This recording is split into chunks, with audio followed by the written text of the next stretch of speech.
Ukimsikia mtu apiga kelele, "Oh, rushwa ni hatari." Yaani umsikia kiongozi wa siasa, "Hasa rushwa, kumchekia sasa huyu hajawahi kukaa wapi? Huyu aikaa jikoni huyu." Mdomo utajaa mafuta hata sema. Yaani hapa hizi kelele za rushwa wengine zinapigwa kwa sababu ya nini? Ya njaa tu. Why? Kwa sababu msingi wa familia umeshaharibika. Kwa hiyo hawezi kuja kuwa mwema huku. Leo atamshambulia huyu aonekane huyu ni mpambanaji wa rushwa, lakini siku akikaa kwenye kile kiti. Kwani nyinyi wa Tanzania tulizani. Nyinyi kuna wangapi mmewasikia wanakemea rushwa wakiwa hawana madaraka, walivyopata wako wapi?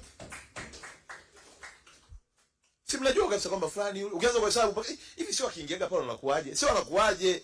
Walikuwa hawajawahi kuingia jikoni.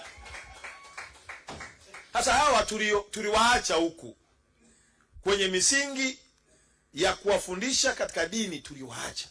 Kwa mimi ni ombi langu kubwa viongozi wa dini, ili turudi kwenye maadili yetu, turudi kwenye asili ya uungu, watoto wetu wawe na hofu ya Mungu. Twendeni mashuleni, viongozi wa dini, tukarejeshe vipindi vyetu vya dini, na serikali haijazuia watoto wetu kushiriki kwenye vipindi vya nini?